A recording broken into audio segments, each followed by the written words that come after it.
esta reforma laboral va a dejar a los jóvenes sin posibilidad de empleo ni de crear su propia empresa por las cargas que impone. ¿Y usted es una reforma? ¿Usted espera que le creamos todas esas babosadas que dice? ¿A quién? A usted. Es una reforma. Es que a mí no me importa. Notiparaco, para colombianos de bien. Llamalo, estoy oyendo esos hijueputas. Bienvenidos a Notiparaco, noticias para colombianos de bien y para las gonorreas que le creen todo a Revista Semana también. Y empezamos de una vez este Notiparaco hablando ya claramente y en serio de cómo es que una gran cantidad de colombianos se deja meter los dedos a la boca por Revista Semana, se creen el cuento del juguete de los Zielinski, porque hay que decir que Revista Semana es el juguete de un banquero y después salen desesperados a hablar con otros colombianos mal informados de lo que está pasando en este país, que nunca jamás en la historia de este mismo país había sucedido. Y entonces se reúne un colombiano con el otro y es, uy, ¿usted vio lo que está pasando en Colombia? No, es que imagínate toda esa pobreza, esa inflación, aquí Colombia se está cayendo. Y le contesta al otro colombiano mal informado, sí, no, es que aquí en Colombia nunca habíamos vivido una situación como esta. Mejor dicho, yo antes no era pobre y ahora sí soy pobre. Y entonces esa es la diatriba que mandas desde el medio del banquero para que usted constantemente lo esté repitiendo y se crea la película de que hay un ambiente de caos sin usted verificar verdaderamente qué está ocurriendo en Colombia. Y hablamos de Revista Semana, ¿por qué? Porque Revista Semana tiene un modus operandi el cual estamos viendo todos los días a través de sus periodistas y a través de sus editoriales, que cada vez más meten terror en Colombia y, mejor dicho, acaban con el buen nombre y la honra de cualquiera. Pero no va a faltar el que dice, ay, es que Levi Rincón es pago por Petro, Levi Rincón es de la bodega de Petro, y son los mismos ridículos que también estaban diciendo, Levi Rincón está arrepentido de haber votado por Petro. O sea, los que dicen que a mí me pagan un sueldo son los mismos que dicen que yo estoy arrepentido. No puedo creer pues que el señor presidente me esté pagando por hablar también y darle palo a él, y al mismo tiempo pues yo sea el bodeguero elegido para hablar bien de él. O sea, no tiene ningún sentido lo que dicen los bodegueros. Habiendo dejado esto claro, hay que decir que Revista Semana, como lo había informado yo, tiene esta táctica. ¿Por qué? Porque les interesa más que usted se concentre en un bochinche, se concentre en una noticia en particular y deje a un lado lo que verdaderamente le tiene que importar, que son las reformas que se están gestando de este gobierno, a ver si por fin la vida le cambia a usted en su casa y no vuelve a vivir esa miseria y esa pobreza que dice que lo habitan. A ver, mijo, es que mágicamente el país no va a cambiar porque usted quiere y votó por Petro. Es que mágicamente el país no va a cambiar porque ahora tenemos un presidente de izquierda y ya no a un presidente de derecha. No, el país cambia mediante se aprueben las reformas. Las reformas que están hoy en juego son la laboral, la de la salud y la de la pensión. Y como muy bien saben ustedes que las reformas se van a aprobar, entonces ¿qué hace el medio del banquero al cual no le interesa que las reformas se aprueben? Lo cogen y lo distraen a usted para que usted no se concentre en lo que tiene que concentrarse, sino que haga de su conocimiento político un chismerío. Y para eso muy bien utilizan estrategias de comunicación muy marcadas, que son tendencias en Twitter, fake news a través de su página web, y lo otro es la editorial que sale todos los sábados con una tapa supremamente escandalosa y que genere pues una interacción tal que usted se olvide de lo importante y se vaya para allá.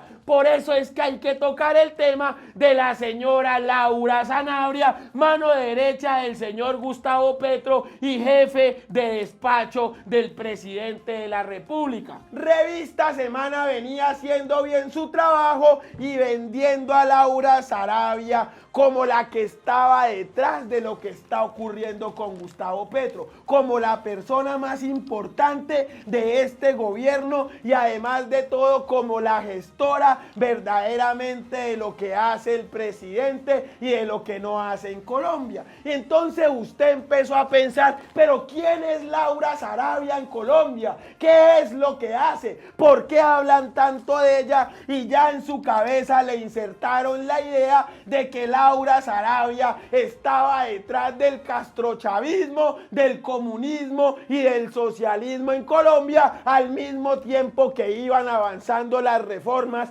que ya se aprobaron en el Congreso de la República, porque hay que decir que la oposición más rancia que queda en Colombia es la del uribismo, a la cual no le importa a la gente sino sus beneficios propios, y este uribismo ha recolectado a gente de Cambio Radical como el señor Vargas Lleras, otro cacao que no quiere dejar que el país avance. Y volviendo a lo de Laura Sarabia, después de haber incluido ahí ese chip, después de haberle creado a usted esa duda, es que se viene el ataque definitivo. Hace unos meses se había publicado que la señora Laura Sarabia había sido víctima de un robo en su propia casa y que habían llamado al esquema de seguridad y a algunos trabajadores a rendir cuentas e incluso al mismísimo polígrafo. En ese momento el medio dijo que todo estaba bien y que la señora Laura Sarabia estaba resolviendo por el protocolo que tiene que hacer la mano derecha del presidente y con el derecho debido de cómo se tienen que hacer las cosas. Pero resulta que este fin de semana Revista Semana tergiversó la información, fue y se contactó con la niñera de Laura Sarabia, una de las personas a las que efectivamente la llevaron a polígrafo y le preguntaron por qué se había perdido la plata, y Revista Semana dio a entender prácticamente que a la señora la obligaron a rendir un testimonio, la encerraron en un sótano y la culparon indebidamente. Y Revista Semana además dijo que esto había sido gestado por el señor Gustavo Petro, quien había dado el aval para que la señora Laura Sarabia, ahora sí transformada en un ser siniestro, hiciera eso con sus empleados, que jamás en la historia de Colombia había ocurrido esto. Y esto toca desmentirlo, porque en el gobierno de Iván Duque también sus trabajadores fueron llamados al polígrafo,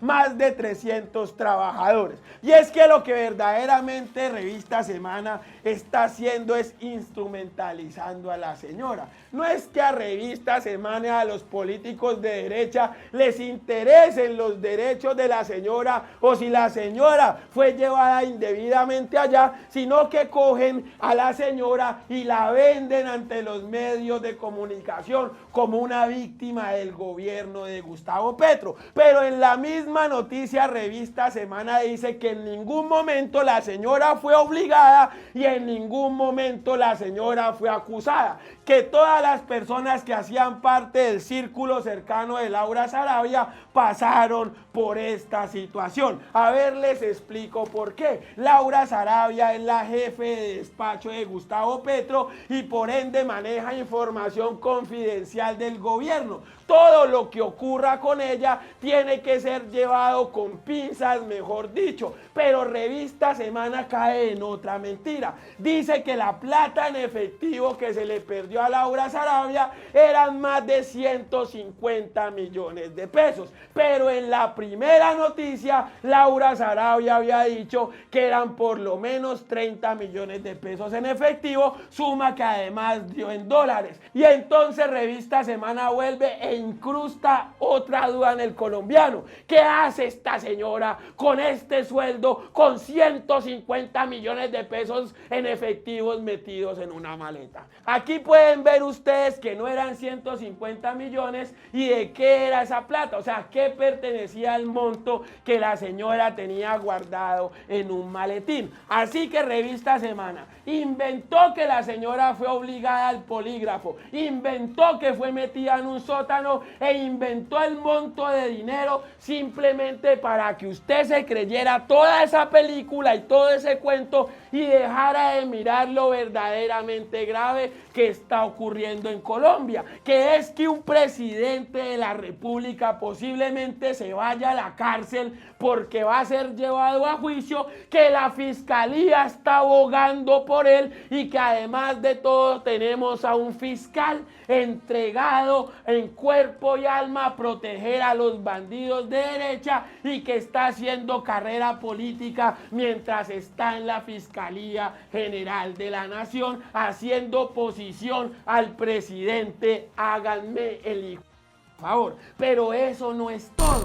Las reformas las quieren tumbar entre Vargalleras y el Centro Democrático y por eso han denominado las reformas como las petrorreformas del comunismo. Y esta es otra mentira replicada por las bodegas del uribismo y auspiciada por el medio legal de la oposición en estos momentos, que es Revista Semana. Habiéndolo dicho así, el modus operandi de Revista Semana, al ver que no hay escándalos serios en este gobierno, es empezar un perfilamiento de la gente cercana a Gustavo Petro y a su gabinete presidencial para uno a uno irlos, mejor dicho, enjabonando en todas las redes sociales y generando tendencias con ellos cada 8 días para tenerlo a usted distraído de verdaderamente lo que está pasando en Colombia. Dicho esto, los cacaos empiezan a actuar para tumbar las reformas que lo van a beneficiar a usted. ¿Y cómo lo hacen? Pidiendo una ponencia de archivo a las reformas. ¿Por qué? Porque quienes no se benefician de las reformas son estos cacaos. Vargalleras, uno de ellos, María Fernanda Cabal y el señor Pacho Santos, que se ha dedicado en sus redes sociales a poner el nombre completo de los congresistas que quieren aprobar las reformas, vendiéndolos como los que están acabando el país. ¿Por qué esto es grave? Porque hace muy poco Mancuso dijo que Pacho Santos fue el que le propuso a él la creación del bloque capital, el bloque paramilitar que fue bien vendido por los medios de comunicación como El Tiempo, que en ese tiempo pertenecían a la familia Santos. Lo que queda claro aquí es que los medios del oligopolio, los medios de la oligarquía, que hoy pertenecen a banqueros, le dicen a usted cómo tienen que pensar y en qué tiene que creer para que usted no se entere muy bien de lo que está pasando en Colombia. Las reformas se tienen que dar para que su vida cambie. La dignidad laboral, el derecho a la salud universal y a una pensión decente se tiene que dar en un país que por más de 200 años ha estado en letargo y ha sido manejado por una derecha empobrecedora que hoy está sacando lo último que tiene para decirles mentiras a los colombianos e ir de ciudad en ciudad vendiéndole un comunismo que aquí en este país no existe. Por eso es que Revista Semana hoy es el medio preferido para que la gente siga difundiendo mentiras y para que la gente siga engañada. Es el medio preferido por los banqueros que son los dueños de este país y a los cuales no les conviene nunca un gobierno progresista. Eso hasta están pidiendo que Petro tiene que renunciar. Y pues en un país en donde el presidente fue elegido democráticamente, ¿cómo se toma uno eso? esto? En un país en donde la oligarquía ha estado cerca de la bota militar, ¿cómo se toma uno esto? En un país en donde la oligarquía ha patrocinado económicamente y ha financiado la creación de grupos paramilitares, ¿cómo se toma uno esto? Y en un país en donde ustedes saben muy bien que el periodismo es el ala del establecimiento de poder, ¿cómo se toma uno esto? Cada vez más vamos a ver los ataques que vienen desde Revista Semana a la gente cercana al presidente Gustavo Petro. Esto fue Notiparaco, noticias para colombianos de bien y para gonorreas también. No se olviden de activar la campanita y suscribirse a este canal, porque si no lo hacen, no llegan las notificaciones y yo no como, porque ustedes la pasan diciendo que a mí me paga, pero no me paga nadie ningún peso. Muchas gracias a mi comunidad de Patreon, de YouTube, a los de Superchat, a los de Super PayPal, a los de la Super Billetera, a todos los que donan. Aquí en el primer comentario fijado queda el link para que ustedes sigan haciendo parte del noticiero independiente.